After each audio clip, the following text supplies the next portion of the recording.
Herra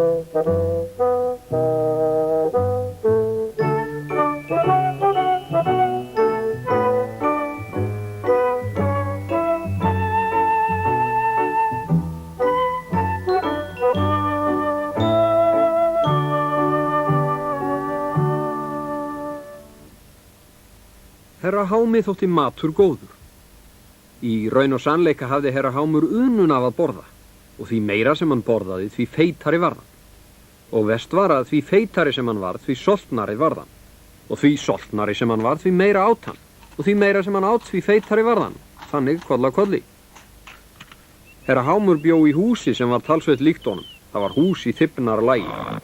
Morgun nokkurn vaknaði herra Hámur óvenju snemma. Hann hafði eins og vant var verið að dreyma mat og við það vaknaði hann glorhungraður eins og vant var. Og hann fór niður í eldhús og fékk sér gríðarvænan morgunverð. Glóðað brauð, 2 sneiðar, kornflögur, 1 pakki, mjólk, 1 lítri, sykur, 1 skál, glóðabrauð, 3 sneiðar, egg, 3 soðin, glóðað brauð, 4 sneiðar, smjör, 1 skál, aldinmauk, 1 krukka, glóðabrauð, 6 sneiðar. Þegar herra Hámur hafði lokið þessum gríðarvæna morgunverði, hallaði hann sér aftur á bak í stólnum, brosti breið og ánægjubros og fór að hugsa. Þetta var ljúffengur morgunverður, hugsaði hann með sjálfum sér og ákvað að fara í langa gönguferð til að auka matarlistina fyrir hádegismatinn. Þennan morgun gekk herra Hámur og gekk og gekk. Svo fann hann helli. Þetta var skrítið, hugsaði hann. Ég man ekki til að hann hafi verið hér fyrr. Og þar sem herra Hámur var forvitinn kall, ákvað hann að kanna þetta og hann fór inn í hellinn. Þar inni sá hann gríðarmikil þrep sem lá eitthvað upp og þar sem herra Hámur var forvitinn kall, ákvað hann að klöngrast upp þrepin. Þau voru bæði há og brött og erfitt að klöngrast upp þau. Herra Hámur klöngraðist ofar og ofar, másandi og blásandi. Efst fyrir enda stigans kom herra Hámur að dyrum. Án alls efa voru þetta stærstu dyr sem herra Hámur hafði nokkru sinni séð. Þær voru ekki alveg lokaðar.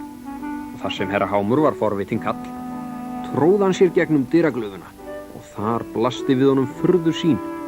Stærsta herbergi í heimi. Gólfið var stórt sem tún. Borðið á miðju gólfinu var stórt sem hús og stólarnir í kringum það voru háir sem tré. Herra Hámi fannst hann vera ofur smár og svo þefaði hann út í loftið. Einhver staðar ofan af risaborðinu lagði þann ljúfasta matarilm sem herra Hámur hafði nokkru sinni fundið. Herra Hámur þefaði aftur og þá fannst honum að hann mætti til með að komast upp á þetta borð. Svo hann fór að klöngrast upp eftir fætinum á risastólnum. Það var afar erfitt og tók hann langan tíma en loks var herra Hámur kominn upp á borði. Þar var allt svo undurstórt. Salt og piparstaukarnir voru stóri sem ruslatunnur. Og þarna var skál með ávöxtum. Og herra Hámur reyndi að lyfta einni appelsínunni. Og þar sem herra Hámur var herra Hámur, fékk hann sér bita af einu eplanna.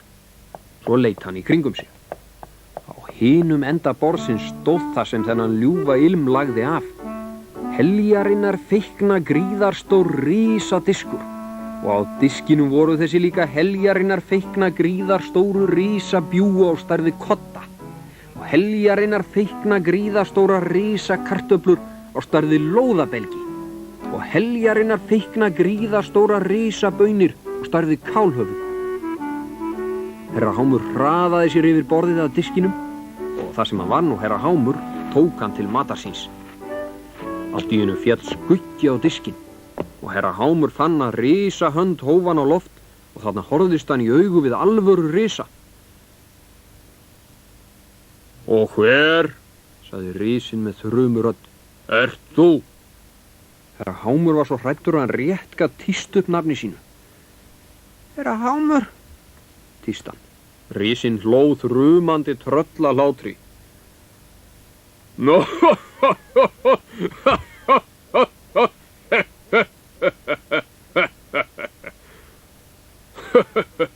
Hámur heitirðu og Hámur ertu.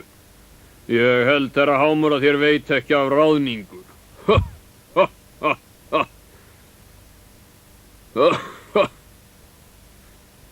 Og það var nú meiri ráðningin.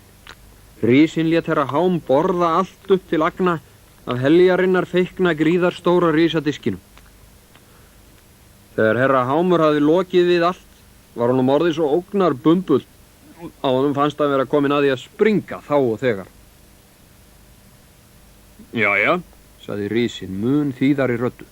Ætlarðu að lofa því að vera aldrei slíkur Hámur framar?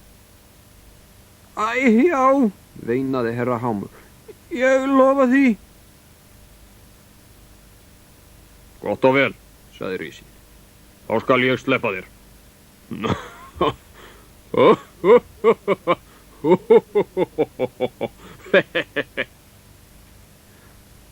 Herra Hámur klöngraðist ofan að borðinu, en honum fannst hann vera óttalega feitur þegar hann fór út dyrnar. Og vitiði nokkuð, upp frá þessu og fram á þennan dag hefur herra Hámur staðið við loforðið. Og vitiði líka svo lítið annað. Herra Hámur lítur ekki eins út og áður. Núna lítur hann svona út. Og það held ég að fara honum miklu betur. Finnst ykkur það ekki?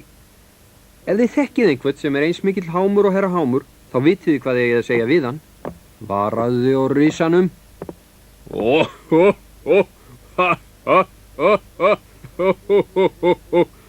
Þá skal ég sleppa þér.